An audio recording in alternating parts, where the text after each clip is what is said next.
यांच्या जयंतीनिमित्त जमलो आहोत. तर आज मी तुम्हाला त्यांच्याबद्दल काही थोडीशी माहिती सांगतो.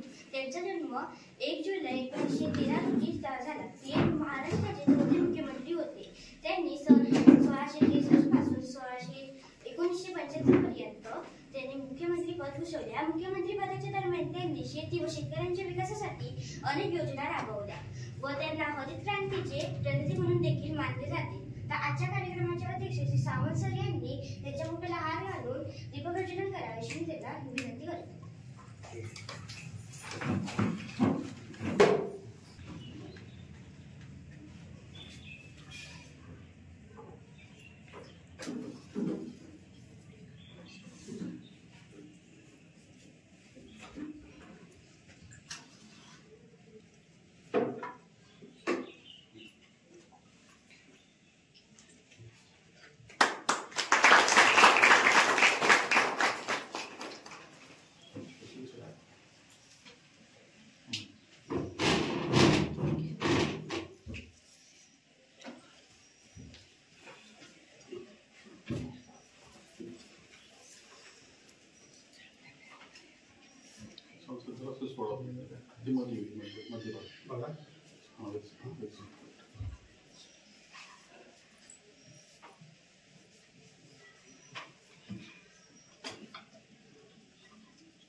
भाषण करण्यासाठी कुमारी प्रांजलीला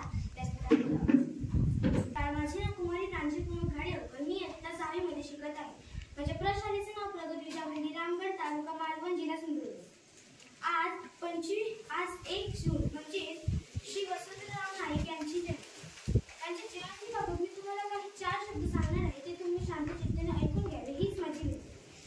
वसंतराव नाईक यांचा जन्म 1 जुलै 1913 साली झाला.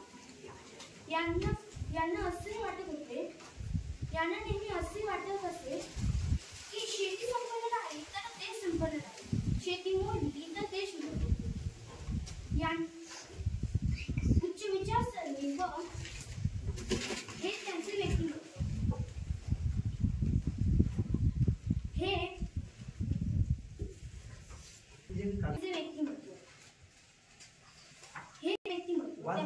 विकासासाठी अनेक योजना राबवून अन्नधान्याच्या बाबतीत त्यांनी महाराष्ट्र स्वयंपूर्ण बनवला. महाराष्ट्रातील 3 मोठ्या दुष्काळांशी त्यांनी सामना करून त्यांनी पाणी अडवा पाणी जिरवा या मोहिमेला प्रोत्साहन देऊन दिले. वसंतराव नाईक यांचा मृत्यू 18 ऑगस्ट 1979 मध्ये झाला. विद्यार्थी मित्र, या ठिकाणी आज आपण वसंतराव नाईक जयंती म्हणजे महाराष्ट्राचा कृषी दिन आपण साजरा करतो. खरं तर एक कृषी मंत्री एक शेतकरी कुटुंबातले होते आणि पहिले शेतकरी, परंतु फक्त शेतकरी नाही तर या क्षेत्रामध्ये त्यांनी हरित क्रांती घडवून आणली महाराष्ट्रामध्ये. आणि म्हणून महाराष्ट्रामध्ये हा कृषी दिन मोठ्या प्रमाणामध्ये साजरा केला जातो. खरं तर कृषी विद्यापीठ जी आहेत ती अशा नेत्यांमुळे आज महाराष्ट्रामध्ये आहे. जसं आपल्या पूर्वीच्या रत्नागिरी जिल्ह्यामध्ये बाईसाहेब कृषी कोकण कृषी विद्यापीठ आहे. ते सुद्धा बाईसाहेब सावंत हे सुद्धा कृषी मंत्री असताना कोकणामध्ये जिल्ह्यामध्ये शेती क्षेत्राकडे शेतकरी वळले आणि आज शेतीनिष्ठ शेतकरी कृषी मित्र पुरस्कार सुद्धा अनेक शेतकऱ्यांना मिळालेले आहेत. याचं कारण शेती करण्याचं जे शिक्षण आहे त्या विद्यापीठातून आपल्या या ठिकाणच्या विद्यार्थ्यांना मिळालं आणि त्यामुळे कोकणामध्ये सुद्धा अशा प्रकारची कृषी क्रांती झाली. आज खऱ्या अर्थाने देश जर पाहिला देश पातळीवर तर शेती क्षेत्राला अतिशय महत्त्व आहे आणि म्हणून शेतकऱ्याला राजा असं म्हटलं जातं. शेती पिकली नाही तर आपल्याला अन्नधान्य मिळणार नाही. आजच्या काळामध्ये आधुनिक तंत्रज्ञानाचा वापर करून मोठ्या प्रमाणामध्ये शेती केली जाते. जसं फळपिकं आहेत, त्याचबरोबर कडधान्य आहेत, नंतर भात, ज्वारी, त्यानंतर ऊस, अशा प्रकारची महाराष्ट्रामध्ये शेती केली जाते. आजच्या काळामध्ये या कृषी दिनाचं औचित्य साधून मी म्हणेन की आमच्या विद्यार्थ्यांनी किंवा आमच्या शेतकऱ्यांनी या तंत्रज्ञानाचा जर वापर केला तर पुढचा काळ हा शेतीच्या बाबतीत अतिशय उज्ज्वल असा आहे. उद्योगधंदे जे आपण पाहिले तर शेती क्षेत्रातून जो कच्चा माल मिळतो त्याच्यावरच हे उद्योगधंदे चालतात आणि म्हणून शेती थांबून आपल्याला चालणार नाही. त्याचबरोबर पर्यावरणाचा सुद्धा त्रास होईल आणि म्हणून शेतीकडे आपण एक चांगल्या दृष्टीने जर पाहिलं तर महाराष्ट्राचा आणि देशाचा विकास या शेतीमध्येच मदत करतो. कारण या वर्गातील मुलं लहान आहेत. आमच्या शाळेमध्ये 195 विद्यार्थी आहेत आणि इयत्ता 10वीचा वर्ग 9वीचा वर्ग त्या ठिकाणी आहे. पण आमच्याकडे अशी पद्धत आहे, प्रत्येक वर्गामध्ये एक एक कार्यक्रम घेतो. त्यामुळे त्या वर्गाचा एक कार्यक्रम करता येतो त्या मुलांना. आज वसंतराव नाईक कृषी दिन आपण आपल्या प्रशालेमध्ये साजरा करतो आहे. या कार्यक्रमासाठी आमचे विद्यार्थी त्याचबरोबर आमच्या प्रशालेचे सन्माननीय मुख्याध्यापक वळंदू सर या ठिकाणी या कार्यक्रमासाठी उपस्थित आहेत. त्यांचेही कृषी दिनानिमित्त मी गुलाबपूर्ण स्वागत करतो. कारण सर सुद्धा शेतकरी आहेत, कारण अजूनही ते त्या ठिकाणी झाडांची निगा घेत असतात आणि म्हणून खऱ्या अर्थाने आपल्या शाळेला आपल्याला मुख्याध्यापक हे शेतकरी वर्गातूनच पुढे आलेली एक व्यक्तिमत्व आहे. त्यानंतर आज विशेषतः कोकण कृषी विद्यापीठ दापोली अंतर्गत छत्रपती शिवाजी महाराज कृषी महाविद्यालय किर्लोस त्याचे विद्यार्थी जे प्रशिक्षणार्थी आहेत ते लास्ट इयर BSc ॲग्रीसाठी आपल्या किर्लोस गावामध्ये ते काम करतात. फील्डवर जाऊन स्वतः काम करतात. त्यांना मी काल विनंती केली होती की ते आपण या आणि थोडीशी आमच्या विद्यार्थ्यांना माहिती द्या. त्यांच्या कॉलेजमध्ये आज मोठा कार्यक्रम आहे तरी सुद्धा त्या ठिकाणी ते उपस्थित राहिले आहेत. प्रथमतः मी त्यांचं सन्माननीय मुख्याध्यापकांच्या हस्ते त्या ठिकाणी चाफ्याचं फुल देऊन बघा विशेषी आपल्या घरी फुलणारी जी फुलं आहेत त्या फुलांद्वारे त्यांचं स्वागत करणार आहोत. कुमार शिवराज पाटील.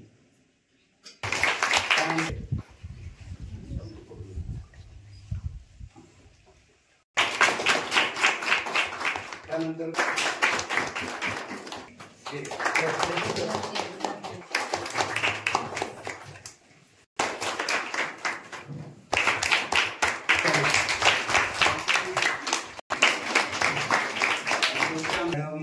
पारकर मॅडम यांचे सर त्या ठिकाणी आजच्या कार्यक्रमामध्ये आपण वृक्षारोपण करणार आहोत. त्यानंतर वृक्षदिंडी काढणार आहोत आणि जनजागृती करणार आहोत.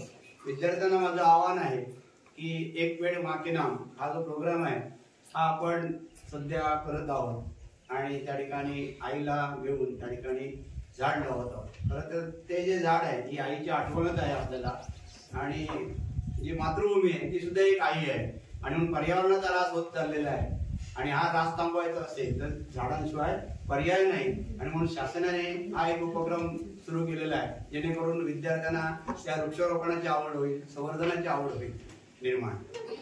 शेती क्षेत्रामध्ये अनेक वेगवेगळ्या पदव्या आपल्याला घेता येतात. जशा BSc agri, MSc agri, doctorate आणि वेगवेगळी जी क्षेत्र आहेत त्यामध्ये ज्यावेळी आपण परीक्षा देत असतो त्यावेळी शेती या क्षेत्रावर जवळजवळ 60% प्रश्न त्या ठिकाणी विचारले जातात आणि म्हणून ॲग्रिकल्चरचं ज्या विद्यार्थ्यांनी ट्रेनिंग घेतलंय किंवा पदवी घेतलेली आहे हा विद्यार्थी कुठेही जरी गेला तरी त्याला सर्व्हिस तर मिळते. त्याशिवाय अनेक उद्योगधंद्यामध्ये सुद्धा शेतीकडे त्या ठिकाणी सर्व्हिसेस आहेत आणि UPSC MPSC सारख्या परीक्षांमध्ये सुद्धा या क्षेत्राला फार मोठं महत्त्वाचं स्थान आहे आणि म्हणून या ठिकाणी जरी विद्यार्थी आमचे कमी बसलेले असले तरी आमच्या प्रशालेमधून जवळजवळ 7 ते 8 विद्यार्थी आज BSc ॲग्री MSc ॲग्री झालेले आहे. तुमच्या कृषी विद्यापीठामध्ये सुद्धा आमची कुमारी मनीषा विठ्ठल अपराज नावाची विद्यार्थिनी या शाळेमध्ये शिकली.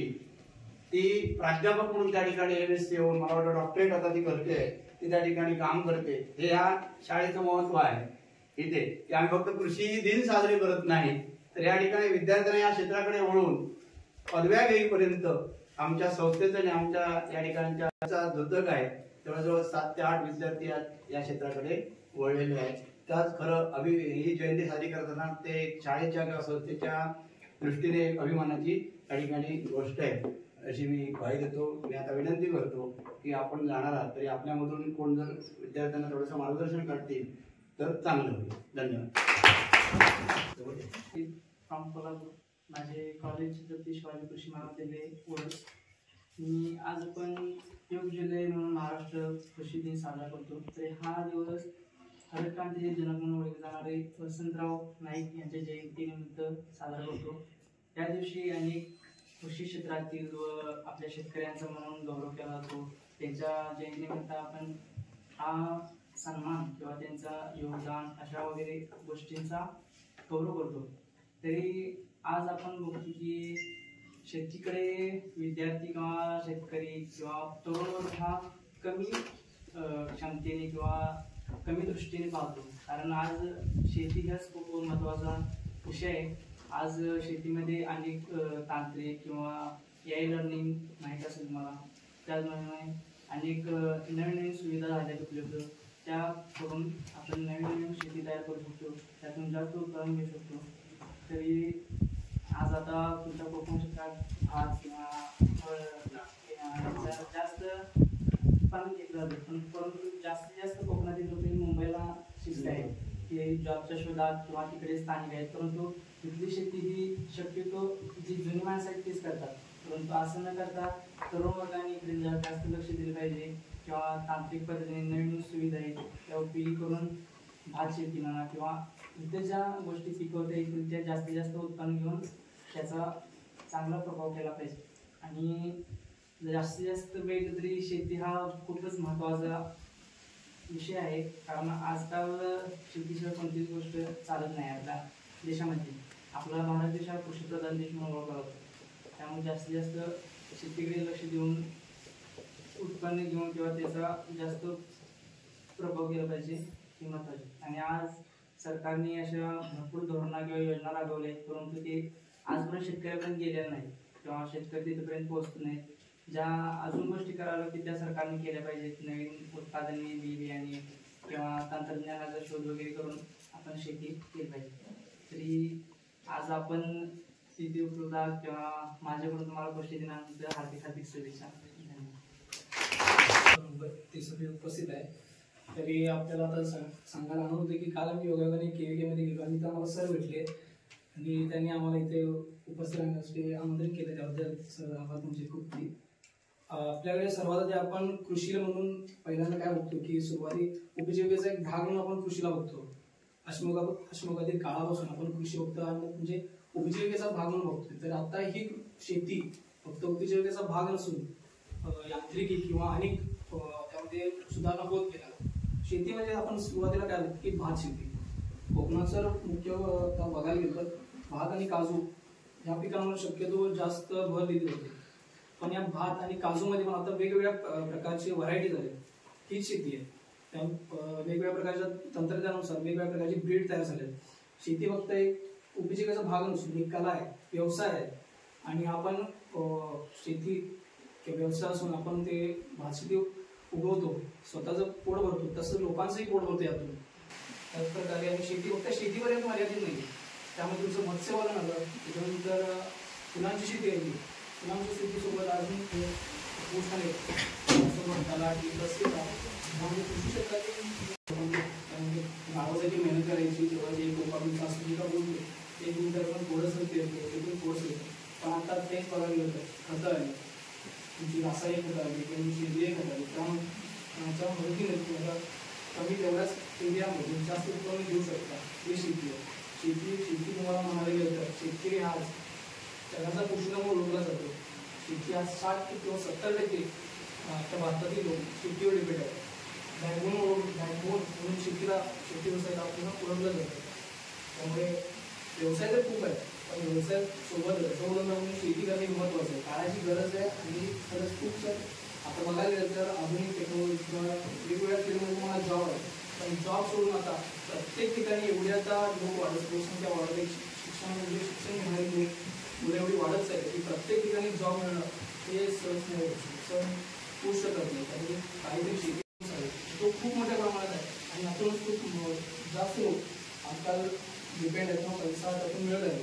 तरी सगळ्यांनी आता जॉब किंवा हे बघण्यापेक्षा एक शेती एक व्यवसाय आणि उपजीविकेचा भाग ते म्हणून बनलं पाहिजे. आणि थँक्यू सर आम्हाला ते बोलले. Well, I introduce myself. Myself, Eljo. I am from Kerala. I am a student of fourth year student of CSI Agriculture.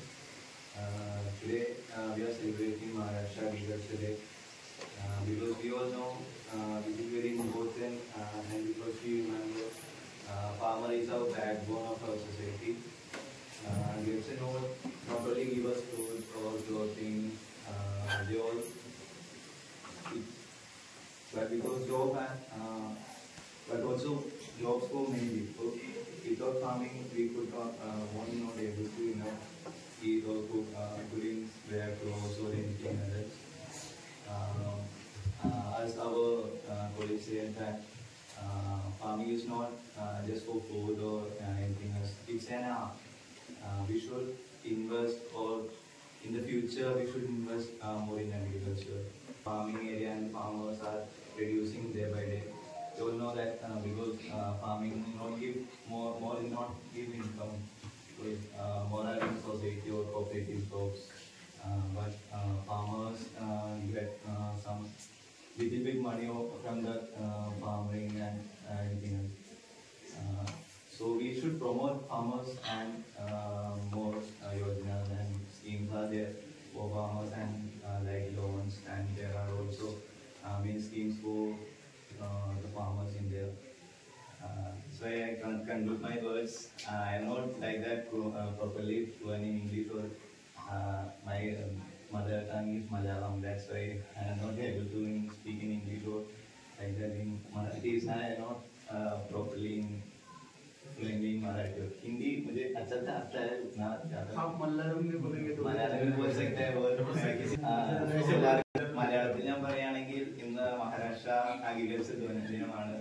ഇന്ന് ഞങ്ങൾ ഭാവി प्रोग्रामिനായി വന്നിരിക്കുന്ന एग्रीकल्चर एग्रीकल्चर डे सेलिब्रेट करने के लिए आया है यूपी स्कूल में. हाई स्कूल है ना ये? सेकेंडरी स्कूल में सभी बच्चों इधर बैठे हैं.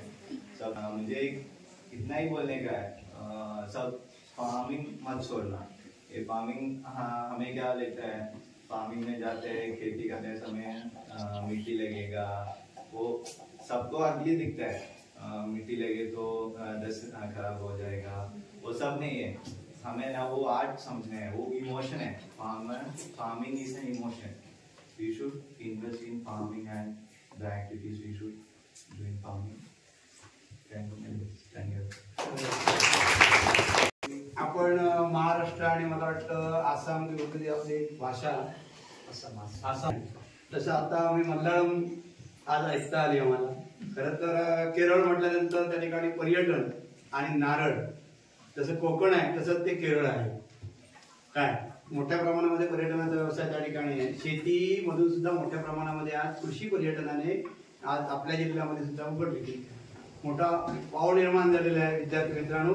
त्यामुळे या क्षेत्राकडे वळणं गरजेचं आहे. तुम्ही बघितलं की आज महाराष्ट्राच्या किर्लोस्कमध्ये केरळचा एक विद्यार्थी या ठिकाणी येऊ शकतो. म्हणजे त्या विद्यार्थ्याचं ध्येय धोरण काय असतील, पुढे जाऊन तो शेतकरी किंवा मोठा उद्योगपती या क्षेत्रातला होऊ शकतो. ही ध्येय ठेवून ते विद्यार्थी या ठिकाणी येऊन शिक्षण घेतात. आणि आपले जे फार्मर आहेत, शेतकरी आहेत, या विद्यार्थ्यांचं मदत घेऊन त्या ठिकाणी शेती केली पाहिजे. पारंपरिक शेतीकडे आज उत्पन्न मिळत नाही.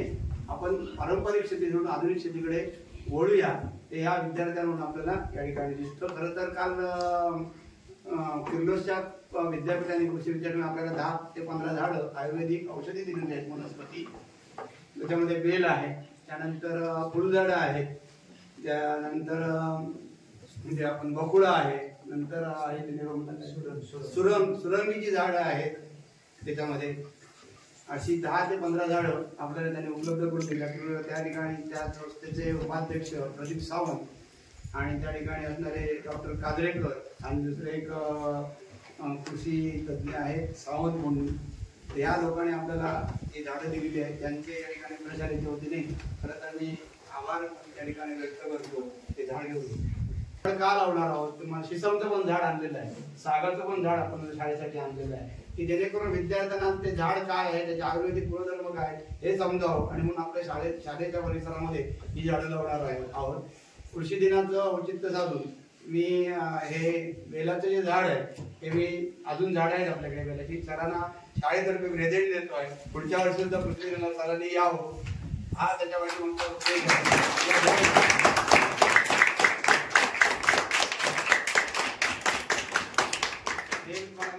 महादेवाला बरोबर ना, दुर्वा कोणाला गणपतीला, असं देवांची त्या झाडं जोडलेली आहेत आणि म्हणून या झाडांचं महत्व. सर्वप्रथम आपले जे मुख्यमंत्री वसंतराव नाईक यांचा जन्मदिवस आहे. संपूर्ण महाराष्ट्रामध्ये तर संपूर्ण भारतामध्ये त्या ठिकाणी आजचं एक महत्व वेगळं आहे. वृक्ष म्हटलं, रोपटी म्हणा, काही म्हणा, त्याची जे आहे खूप मोठं आहेत. आपल्याकडे तर त्या ठिकाणी मागच्या महिन्यामध्ये आपण वटपौर्णिमा केली ना, वटवृक्ष, वटपौर्णिमा हो ना, ते सगळे जे आपले जे काही सण आहेत ना ते सगळे याशी रिलेटेड आहेत. निसर्गाशी भारतामध्येच फक्त सगळे जे सण आहेत ते निसर्गाशी रिलेटेडच आहेत बघा ना. आणि निसर्ग आपल्याला काय काय देतो, मग निसर्ग जपला पाहिजे आपण, हा त्याच्यातला हेतू आहे मुख्य. आणि ही जी मंडळी ना आपल्या आधी बघा रावेत म्हणजे कार्यक्रम असतो त्यासाठी 6-6 मुले राहतात, जाऊन ट्रेनिंग देतात. आपल्याला जे काही ट्रेनिंग घेतात शिक्षक इतर लोकांना जाऊन सांगतात, विशेषतः शेतकरी वर्गामध्ये. लक्षात नाही, ही मुलं उद्या शेतीमध्ये खूप मोठी प्रगती करतायत. आणि आता हिची सुद्धा ना, तुझी सुद्धा बहीण आहे ना, मला वाटतं अशी उद्योग जसं म्हणाले सर की हा नुसता शेतीत आपला भारत शेती करत असला तरी त्याला जोड आपण देत नाही, व्यवसायाची जोड दिली जाते. आता केरळा वगैरे ना रे त्या व्यवसायाला जोड देतात. आम्ही शेती म्हणजे फक्त शेती भात पिकवतो आणि खातो एवढंच, तसं नाही. मी जे काय करतो शेतीमध्ये मी खाऊन मी दुसऱ्याला दिलं पाहिजे ना, तरच ते परदेशामध्ये जाणार, इम्पोर्ट एक्सपोर्ट व्हायला पाहिजे ना. ते तिकडचं आपल्याकडे आपलं आमचं भात तिकडे गेलं पाहिजे, शेती केली पाहिजे. आपण भूमिपुत्र आहोत, आपली भूमी आपण जपली पाहिजे ना. सांगतो आता बाहेरचे लोक येत आहेत, जमिनी विकतायत आमच्याकडे, हो ना, हे वाईट आहे खूप ना. आपल्या जमिनी आपण म्हणजे जपल्या पाहिजे. वाढवडिलांनी जपले ना, वाढवडी देत नव्हते, आता ते विकायला लागलो आम्ही जमिनी. मग आपण एवढं लक्ष ठेवू की आपल्या ज्या जमिनी आहेत त्या आपण जपूया, त्याच्यामध्ये नुसत्या ठेवण्यापेक्षा त्याच्यामध्ये लावलं पाहिजे. आता मी सुद्धा सरांनी सांगितलं, मी सुद्धा भूमिपुत्र आहे, मी बाहेरचा 1 एकर जमीन घेऊन त्या ठिकाणी लागवड केली. आवड असते पाहिजे शेतीमध्ये काम करण्याची. त्याच्यामध्ये बरेच हॉर्टिकल्चर आहे तुमचं बनवले. आणि एक म्हणजे शासनाने आपल्याकडे कॉलेजेस आणले, पूर्वी याचे सांगली सातारा इकडेच होते सगळे कॉलेज ना, तर तिथं मुलांना आवड होती तिथं तशी. पण आपल्याकडे इथं सुद्धा आता आले, मुळद्याला आले, हॉर्टिकल्चर आहे, तुम्ही जाऊन बघितलं पाहिजे, जायला पाहिजे. उद्यान विद्या त्याच्यामध्ये सुद्धा खूप स्कोप आहे. मुलीश्वरी कॉलेज इथं आले, खोंड्याला आहे, तिथं आमच्याकडे ओरसला आहे, आणि तिथं आता कॉलेजेस कृषी वेगवेगळ्या प्रकारची झालेली आहेत. आपण त्याचा फायदा विद्यार्थ्यांनी घेतला पाहिजे. 10वी नंतर जाऊ शकता, 12वी नंतर तुम्ही जाऊ शकता तिथे, लक्षात ना. आणि ह्या आपण जे साधनं आहेत आपली जपली पाहिजे. आम्ही शेतकऱ्याचीच आहे, इथं कोण बाहेरचे असं कोण नाही, सगळी जी मुलं आहेत आम्ही शेतकरीच आहोत. आता मुद्दाम बोललं तरी सांगू आमचे जे त्यांचे वडील शेतीमध्येच त्या ठिकाणी रिटायर झालो ना, त्यांनी सुद्धा एक बाग घेतली होती, ते सुद्धा कृषी अधिकारी म्हणून रिटायर झाले. आता कृषी अधिकारी ज्यावेळी होते त्यावेळी त्यांनी सुद्धा एक कलमाची बाग घेतली, त्याच्यावरती त्यांनी कलमाचे बाग हे करायचे, कलम बांधून वगैरे. आम्ही त्याच्या घरी गेलो, मी एक कलम मी माझ्या घरी नेऊन लावलेला आहे त्यावेळी. तर सांगताना खूप आवड आहे याच्यामध्ये आणि आम्ही सगळेच आहोत त्याच्यामध्ये. तर या ठिकाणी त्यानिमित्तानं तुम्ही काय आलात, त्या ठिकाणी मुलांना माहिती दिलात आणि या ठिकाणी तुम्ही हा आपण कार्यक्रम साजरा करतो आहोत. पुन्हा एकदा मी शाळेच्या वतीनं सगळं शिक्षक कर्मचारी विद्यार्थी च्या माध्यमातून मी तुम्हाला धन्यवाद देतो. तुम्ही इथे कार्यक्रम केला, खूप बरं वाटलं. असे तुम्ही या असे दरवर्षी सावंत सर घेऊन येतात, त्यांना येतील आणि हा कार्यक्रम अशा पद्धतीने साजरा केला. सावंत सर जे काही आयोजक आहेत सगळ्यांना मी धन्यवाद देतो. जय महाराष्ट्र. करायची आहे आणि जनजागृती करायची आहे. त्याचबरोबर प्रोग्राम आहे ते आपण दिवसभर त्या ठिकाणी आज प्रत्येक 1 तास प्रत्येक वर्गाने आज द्यायचा आहे. वेळ त्यावेळी येऊन शिक्षकांना सांगून त्या ठिकाणी डिजिटलवर आजचा कृषी दिनाचा जो कार्यक्रम आहे विविध क्षेत्रातली माहिती आहे ती घ्यायची आहे. कारण जोपर्यंत प्रॅक्टिकली ज्ञान आपण घेत नाही तोपर्यंत पुस्तकी ज्ञानाचा काय उपयोग होणार नाही. आणि म्हणून आजचा दिन हा फक्त एक दिवस या क्षेत्राकडे न वळता सातत्याने आपण जर या वृक्षारोपण किंवा वृक्षसंवर्धन केलं तर खऱ्या अर्थाने आपण पृथ्वीवर जन्म घेऊन या वृक्षारोपणाचा जो फायदा आहे, जो ऑक्सिजन मिळतो किंवा पूर्ण पर्यावरणावर त्याचा संबंध आहे, ते आपण त्या ठिकाणी जोडू शकतो. धन्यवाद. आजच्या या कृषी दिनानिमित्त आमच्या परिसराचे सन्माननीय मुख्याध्यापक बंधू सर, तसेच माझे सर्व सहकारी शिक्षक, तसंच कृषी विद्यापीठाचे प्रशिक्षणार्थी या ठिकाणी उपस्थित राहून विद्यार्थ्यांना मार्गदर्शन केलं आणि आजचा हा कार्यक्रम या ठिकाणी यशस्वी करता आला आम्हाला. त्याबद्दल सर्वांचे प्रशासनाच्या संस्थेच्या वतीने धन्यवाद म्हणतो. आणि ताबडतोबच वृक्षदिंडीसाठी विद्यार्थी बाहेर येतील, त्या ठिकाणी नारळ फोडून आपण वृक्षदिंडीचं उद्घाटन करूया. धन्यवाद.